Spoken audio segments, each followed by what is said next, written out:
Selamat pagi Bapak, Ibu, dan saudara-saudara yang kekasih dalam Tuhan. Hari ini kita akan bersama-sama mendengarkan firman Tuhan dari Yeremia pasal 22 ayat 13 sampai 19. Marilah berdoa. Kami mengucap syukur ya Tuhan atas kehidupan yang boleh kami alami hari ini. Kami percaya semua karena anugerah Tuhan bagi kami. Kami bersyukur atas kehidupan, kami bersyukur atas kesehatan, kami bersyukur atas segala yang boleh kami alami hari ini. Kami akan mendengarkan kebenaran firman-Mu. Roh Kudus bersama-sama kami membimbing kami. Biarlah kebenaran firman-Mu menjadi kekuatan bagi kami. Di dalam Kristus Tuhan kami berdoa. Haleluya. Amin. Yeremia pasal 22 ayat yang ke-13 sampai ayat yang ke-19. Firman Tuhan bagi kita sekalian.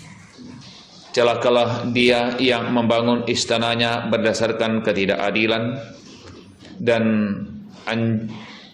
anjungnya berdasarkan kelaliman, yang mempekerjakan sesamanya dengan cuma-cuma dan tidak memberikan upahnya kepadanya. Aku berkata, aku mau mendirikan istana yang besar lebar dan anjungnya yang lapang luas.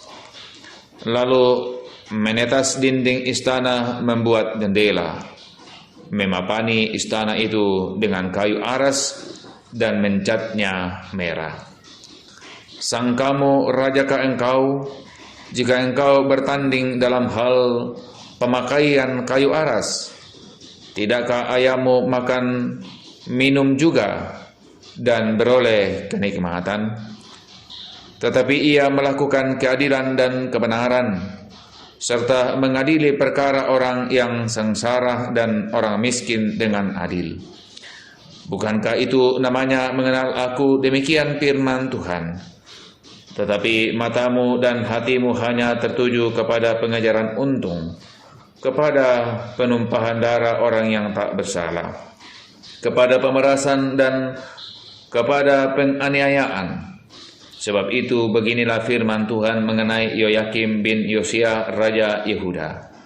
Orang tidak akan meratapi dia, aduhai abangku, aduhai kakakku. Orang tidak akan menangisi dia, aduhai Tuhan, Tuan, aduhai seri paduka. Ia akan dikubur secara penguburan keledai, diseret dan dilemparkan ke luar pintu-pintu gerbang Yerusalem. Demikian firman Tuhan. Amin. Saudara-saudara yang kekasih dalam Tuhan, inspirasi hidup. Saudara-saudara yang kekasih dalam Tuhan,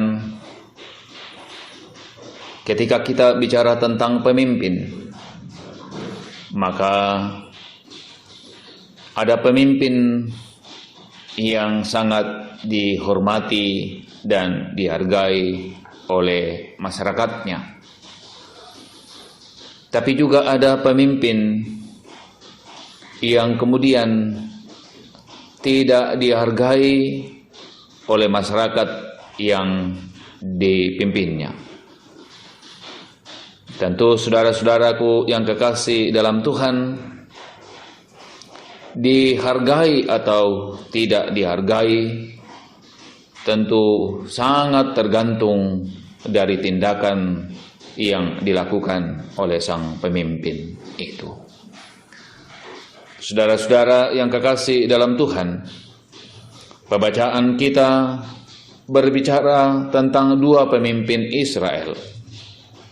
Yang pertama adalah Yosia, yang adalah pemimpin yang sangat dihormati dan dihargai oleh penduduk Israel dan juga sangat dikasihi oleh Tuhan.